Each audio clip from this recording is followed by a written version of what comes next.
दोस्तों स्वागत है आप सभी का वर्ल्ड अफेयर्स चैनल पर। और स्टार्ट करते हैं अपने आज के करंट अफेयर डेली बेसिस पर। यहाँ पर आप quick points, organisation, special day, MCQ day, news of the day, PYQs cover कर सकते हैं। और आप मेरा टेलीग्राम चैनल भी ज्वाइन कर सकते हैं, अमन सर वाईफाई स्टडी, तो आपको पीडीएफ और लिंक मिल सके।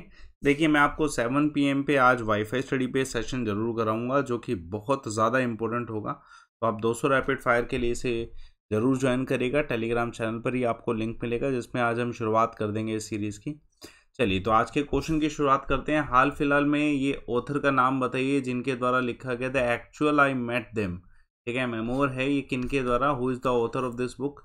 तो बहुत फेमस पर्सनैलिटी गुलजार। ठीक है, आपने नाम सुना होगा गुलजार, बहुत प्रसिद्ध कवि हैं। ठीक है, तो गुलजार के द्वारा ये पेन डाउन किया गया, एक्चुअली आई मेट देम। अब ये एक्चुअली आई मेट देम से ये तात्पर्य है कि ये जो हमारे भारत के लेजेंडरी पोइट, लिरिस्ट और डायरेक्टर गुलजार जी हैं, इनके द्वारा जो है अपने ही जीवन के संदर्भ में बातें लिखी गई हैं इसमें, कि इन्होंने अपने अननोन इंटरेस्टिंग फैक्ट जो है, जो ये किशोर कुमार जी से मिले, विमल रॉय और बहुत फेमस पर्सनालिटीज़ जो हैं उनसे मिले, और जो जो एक्सपीरियंस जो थे उन्होंने इसे शेयर करे हैं इसमें मेमोर में। ठीक है, इंपॉर्टेंट क्वेश्चन है। और ये पब्लिश किसके द्वारा किया गया है? पब्लिशिंग ग्रुप है पेंजियन रैंडम, जो है हाउस इंडिया, इनके द्वारा पब्लिश किया गया।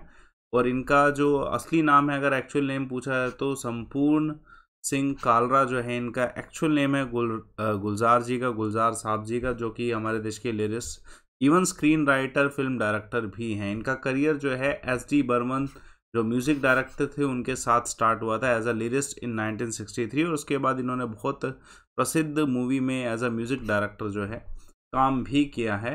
तो ध्यान रखिए, क्वेश्चन आ सकता है। और अगर जन्म का पूछा है तो 18 अगस्त 1934। चलिए देखिए, बहुत इंपॉर्टेंट क्वेश्चन है। हाल फिलहाल में जो बहुत फेमस एक्ट्रेस हैं, साउथ की एक्ट्रेस हैं, ठीक है, रश्मिका, ठीक है, मंदाना, ये जो एक्ट्रेस जो हैं ये टॉप लिस्ट पर रही मोस्ट इन्फ्लुएंशियल एक्ट्रेस में। ठीक है, तो उसमें मतलब एक्टर एक्ट्रेस सब कुछ है। तो कौन सी लिस्ट? तो आंसर इस क्वेश्चन का फोर्ब्स इंडिया की लिस्ट में। देखिए, इवन जो फोर्ब्स इंडिया की जो हाल फिलहाल में लिस्ट रही, जिसमें most influential star on Instagram पूछा जाए तो इनका नाम ही आएगा। ठीक है, रश्मिका मंदाना का। देखिए, अगर ऑल ओवर देखा जाए कि एक्टर और एक्ट्रेस में से साउथ इंडिया का कौन से आगे रहे, तो एक्ट्रेसेस जो हैं ज़्यादा फॉलोइंग है उनकी। ठीक है, मोस्ट इन्फ्लुएंशंस में जो है उनका ज़्यादा इन्फ्लुएंस है। दूसरा इंपॉर्टेंट ये आ सकता है कि इनका पॉइंट क्या रहा, 9.88 पॉइंट से ये टॉप पे रही फर्स्ट पोजीशन पर। उसके अलावा जो बैक देखा जाए कि इनके बाद कौन, तो समंता भी एक फेमस है। ठीक है, विजय देव कोंडा जो है बहुत फेमस एक्टर माने जाते हैं, और यश KGF मूवी के एक्टर हैं। तो आप इन सब के बारे में जानते हैं, तो ये इनके बाद जो है लिस्ट में आते हैं। फोर्ब्स इंडिया ये लिस्ट जो है प्रोवाइड कराता है। ठीक है, तो इम्पोर्टेंट क्वेश्चन आने के चांसेस पूरे पूरे। भवानी देवी जो कि एक इंडियन एथलीट हैं, ये ओलंपिक में भी इन्होंने पार्टिसिपेट किया था। इन्होंने हाल फिलहाल में कौन से स्पोर्ट्स इवेंट को ये पार्टिसिपेट जो है रिप्रेजेंट करती है इंडिया को? तो फेंसिंग के स्पोर्ट्स इवेंट में रिप्रेजेंट करती हैं। देखिए, ध्यान लेते हैं, इनके ऊपर क्वेश्चन आ सकता है। फेंसर भवानी देवी जो हैं, इनका इतिहास की अगर बात करी जाए तो टोक्यो ओलंपिक में इन्होंने पहली टाइम जो है इंडिया को रिप्रेजेंट किया था, और कम्पीट भी किया था इस गेम में। ठीक है, जो अभी लेटेस्ट में है, ये अभी लेटेस्ट में जो है कैलविल, जो नेशनल कंपटीशन फ्रांस में हुआ, उसमें इंडिविजुअल जो है उसमें ये जीती हैं। तो ठीक है, इन्होंने रिप्रेजेंट किया है। 28 ईयर ओल्ड जो है इनकी एज है। ठीक है, टोक्यो ओलंपिक में हालांकि इनका कोई मेडल काउंट हुआ नहीं था। ठीक है, ब्रॉन्ज मेडल से पहले इनको डिफीट ठीक है खेलना पड़ गया, लेकिन फिर भी एक फेमस, बहुत सारे ऐसे स्पोर्ट्स रहे हैं हमारे ओलंपिक्स में इस बार जिसमें पहली बार इंडिया ने इवन क्वालिफाई किया। That was also achievement. तो नाम खिलाड़ियों के याद रखना, कौन से खिलाड़ी किससे संबंधित है।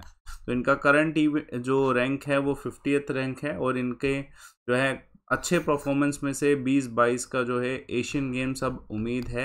ठीक है, जो हो सकता है। और भी she is preparing for many other, ठीक है, competition also for future gold and medals, है ना। चलिए, एक और क्वेश्चन देखते हैं। हाल फिलहाल में कौन से राज्य की सरकार है जिसने, ठीक है, एक रोजगार बाजार 2.0 पोर्टल जो है डेवलप किया है? तो ये किसके द्वारा? दिल्ली गवर्नमेंट के द्वारा। अब ये जो रोजगार बाजार पोर्टल है, इसका काम क्या होगा? देखिए, रोजगार जो है उसके बारे में सभी को डिजिटली नहीं पता होता है। बेसिकली अनऑर्गेनाइज वर्कर्स को जो है डिजिटल प्लेटफॉर्म इसे अच्छे से यूटिलाइज नहीं कर पाते, क्योंकि वो सब कुछ एक जगह मिलता नहीं है और फिर एक अनऑर्गेनाइज वर्कर इतना एजुकेटेड होता नहीं है। अब ये रोजगार बाजार पोर्टल 2.0 जो लाया गया है न्यू दिल्ली के द्वारा, दिल्ली सरकार के द्वारा, इसका पर्पस क्या रहेगा? ये एक artificial intelligence based job matching end to end जो है ये सर्विसेज होगी, जिसमें जो जितनी भी एक रोजगार से संबंधित चीज़ें होती है, चाहे वो ट्रेनिंग हो, चाहे वो करियर गाइडेंस हो, चाहे वो जॉब मैचिंग हो, ये सब कुछ आपको एक इसी पोर्टल में मिल जाएगा। डेफिनेटली अगर सब कुछ एक ही पोर्टल में मिल जाएगा तो definitely that will be easy for unorganised workers. ठीक है, तो दिल्ली सरकार जो है ये इसलिए जो है ये रोजगार पोर्टल 2.0 लेके आई है, जिससे सभी के लिए ईजीनेस है। चलिए एक और क्वेश्चन देखिए, बहुत इंपॉर्टेंट क्वेश्चन है।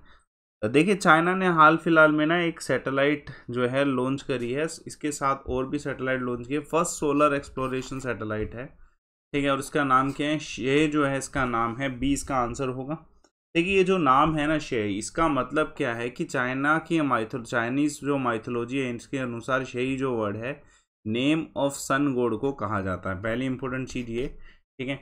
अब पूछा जाए कि ये जो एक्सप्लोरेशन सैटेलाइट है ये क्या करेगी? दैट एक्सप्लोरेशन सैटेलाइट जो है ना स्टडी करेगी वॉलेंट और सडल फिजिकल प्रोसेस होती हैं सोलर फ्लेयर्स के संबंधित, है ना, तो उसको स्टडी करने के लिए ये जो है ना ये सोलर फ्लेयर्स हैं इसको, ठीक है, इन्होंने स्टडी करना है, ठीक है। और इसके लिए इन्होंने क्या किया है, त्युआन सैटेलाइट लॉन्च सेंटर जो है यहाँ से सैटेलाइट को लॉन्च किया है, ठीक है।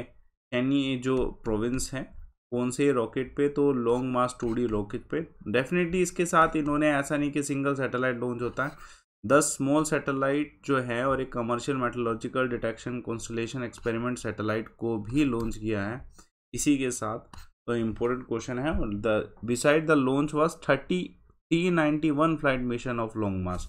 तो ये जो लॉन्ग मार्च 2D रॉकेट है इसका ये 391 फ्लाइट मिशन है पूरी सीरीज में।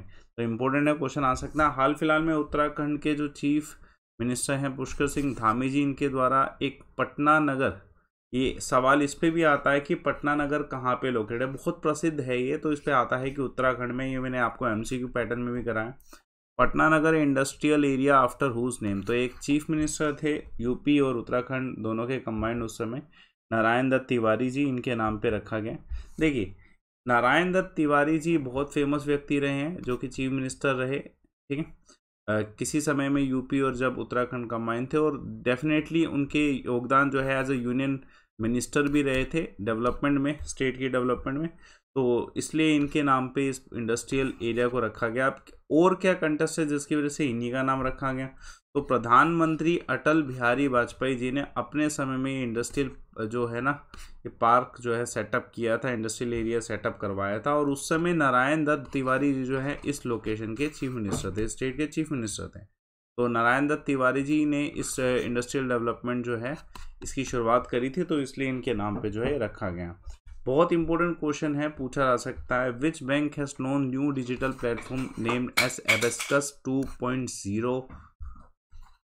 चलिए देखिए, इस क्वेश्चन का आंसर है RBL, इसका आंसर है, ठीक है, RBL इसका आंसर है।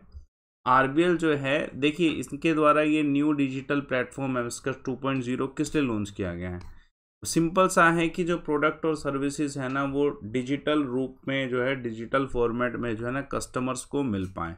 RBL के हेडक्वार्टर मुंबई में है और ये इनके द्वारा बस डिजिटल सर्विसेज प्रोवाइड कराने के लिए स्टार्ट किया। इससे पहले इन्होंने एबेकस 1.0 है इस प्लेटफॉर्म को भी लॉन्च किया था कि इनका कस्टमर बेस जो है टायर 1 सिटीज़ जो है उसमें इंक्रीज़ हो, ठीक है, टायर 1 सिटीज़ में इंक्रीज़ हो, ठीक है। तो बस कस्टमर बेस को बढ़ाने के लिए अभी ये दोबारा लॉन्च किया गया। रिसेंटली जम्मू कश्मीर सरकार ने कौन सी देश की सरकार के साथ इंडस्ट्रियलाइजेशन मेमोरेंडम साइन किया है? तो ये दुबई के साथ किया गया। कहने का मतलब है अब इस मेमोरेंडम के अनुसार जम्मू कश्मीर में जितना भी डेवलपमेंट होगा वो दुबई जो है, दुबई की गवर्नमेंट जो है मेमोरेंडम में एग्रीमेंट के अकॉर्डिंग करेगी, ठीक है। तो रियल एस्टेट डेवलपमेंट जो होगा वो उस पैटर्न में होने वाला है जिस पैटर्न में दुबई भी हेल्प करे। तो डेफिनेटली यू ऑल नो कि रियल एस्टेट के मामले में दुबई जो है टॉप पर है इस समय ऑल ओवर द वर्ल्ड भी अगर कहा जाए, ठीक है। तो मुश्किल से मुश्किल जो रियल एस्टेट डेवलपमेंट है वो उन्होंने किया है। तो इससे डेफिनेटली बेनिफिट होगा जम्मू कश्मीर को, जिसमें IT power, multipurpose towers, logistic, medical college, super specialist hospital, इस हॉस्पिटल जितने भी हैं ये सब चीज़ें काउंट होंगी। ठीक है, अभी ये जो पूरा मीटिंग हुआ था, इस मीटिंग में ये राजभवन श्रीनगर में हुआ था, जिसमें ये सब कुछ जो है वहाँ के गवर्नर, लेफ्टिनेंट गवर्नर जी के द्वारा जो अनाउंस किया गया, मनोज सिन्हा जी के द्वारा। इस मीटिंग में यूनियन मिनिस्टर ऑफ कॉमर्स जो हैं पीयूष गोयल जी भी थे और chief secretary doctor Arun Kumar Mehta ji भी थे। ठीक है, तो इम्पोर्टेंट क्वेश्चन है। इससे पहले ये कंटेस्ट क्या रहा कि ऐसा दुबई को एकदम से इंटरेस्ट क्यों आया, तो इससे पहले ना यूनियन मिनिस्टर गोयल जी जो है दुबई में उन्होंने विजिट किया था और उस समय किंग सुल्तान अहमद जी ने इंटरेस्ट दिखाया था, ठीक है, जम्मू कश्मीर में इन्वेस्ट करने का, ठीक है, रियल एस्टेट बिजनेस में। तो डेफिनेटली उसके बाद से ही ये मेमोरेंडम हुआ है। क्वेश्चन इंपॉर्टेंट है, इंटरनेशनल जो शेफ डे है ये किस दिन ऑब्जर्व किया जाता है? ऑब्जर्व किया जाता है 20 अक्टूबर को। डेफिनेटली ये जो chef day to honour the noble profession, educate people about eating health, तो शेफ जो हैं कुछ भी बनाते हैं food that is way more different from simple food, है ना। उसमें क्या होता है, एक तो हाइजीन फैक्टर बहुत ज़्यादा होता है और दूसरा क्वालिटी फूड होता है ना। इसका इस बार का जो थीम रहा है healthy food for the future, और हेल्थी फूड इज़ इम्पोर्टेंट। ठीक है, फूड कैसा भी हो बस हेल्थी होना चाहिए।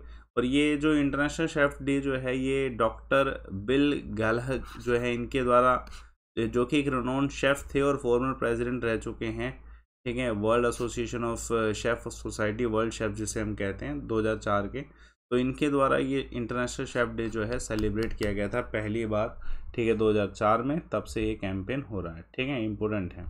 ER शेख रिसेंटली इनको डायरेक्टर जनरल बनाया गया, डायरेक्टरेट ऑफ ऑर्डिनेंस, ठीक है, पहली बार, ठीक है ना। तो ये इम्पोर्टेंट क्वेश्चन है। ER Sheikh is the first DG of ordnance director. देखिए इससे पहले जो ER शेख है ना, अभी तो खैर ऑर्डिनेंस डायरेक्टर कोऑर्डिनेशन सर्विसेज के ये DG बनाए गए, ठीक है, लेकिन इससे पहले ये बहुत बड़ी इंपॉर्टेंट पोस्ट में रहे थे। ये an Indian ordnance factory services जो है 1984 बैच के ऑफिसर हैं, ठीक है, जिनका स्पेसिफिकेशन क्या है कि इन्होंने बहुत सारा मॉडर्नाइजेशन जो है आर्म एनिमेशन जो है इन सब में किया है। इसके अलावा ये IIT कानपुर पास्ड आउट हैं और बहुत सारे जो है पर्पस इन्होंने ऑर्डिनेंस फैक्ट्रीज जो हैं ऑर्डिनेंस फैक्ट्री इनमें सॉल्व करे हैं, ठीक है, इंपॉर्टेंट क्वेश्चन आ सकता है। चलिए तो लेट्स सी आज का क्विक पॉइंट। तो रिसेंटली CEO L&T जो एजुटेक है इसके कौन बनाए गए, तो सब्याशी दास जो है इनको बनाया गया। Chairman of Karnataka bank Pradeep Kumar Panja. और हाल फिलहाल में पुलिस नायक की पोस्ट किसने अबोलिश करी, तो महाराष्ट्र स्टेट ने।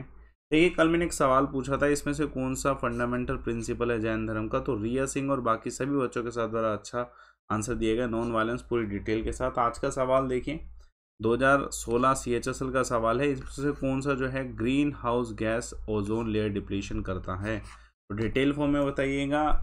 ग्रीन हाउस गैस से संबंधित कौन सा, ठीक है, प्रोटोकॉल हुआ, ओजोन लेयर्स, ओजोन डिप्लीशन, ये सब कुछ डिटेल फॉर्म में बताइए। और टेलीग्राम चैनल जरूर ज्वाइन करें, आज शाम को 7 बजे इस टेलीग्राम चैनल को ज़रूर ओपन करिएगा, क्योंकि आज हम स्टार्ट करने वाले हैं बहुत महत्वपूर्ण जो सेशन है SSC का, ठीक है, और इसको आप किसी भी एग्ज़ाम के लिए पढ़ सकते हैं, 200 रैपिड फायर। और अनअकैडमी की फ्री क्लासेस आप अनअकैडमी 10 AM पर देख सकते हैं। और जैसे आप कोर्सेज ज्वाइन करना चाहते हैं तो यू आर मोस्ट वेलकम, क्योंकि एक ही कोर्स में सारे मतलब एक ही सब्जेक्ट में सारे सब्जेक्ट, सारे टीचर, सब कुछ अवेलेबल होगा। और मैंने इसका लिंक जो है जो आपको डिस्क्रिप्शन बॉक्स में प्रोवाइड करा है, जब आप रेफर कोड यूज़ करेंगे लाइव अमन तो आप इससे एक्सेस कर सकते हैं। जैसे आप सब्सक्रिप्शन लेना चाहते हैं तो आप लाइव अमन रेफर कोड यूज़ करें और फिर मंथ सिलेक्ट करें, और फिर आप 24 मंथ पे आपको 8 मंथ एक्स्ट्रा भी मिल जाते हैं और फीस सबसे कम होती है। तो यूटिलाइज दिस, बहुत ज़्यादा बेनिफिशियल है। और इसी समय आप जो डिस्क्रिप्शन बॉक्स है उसमें लिंक दे रखा है, उसको आप एक्सेस करें, ओपन करें, ज्वाइन करें रेफर कोड यूज़ करके लाइव अमन। चलिए thanks a lot, share, like और सब्सक्राइब ज़रूर करिएगा चैनल को।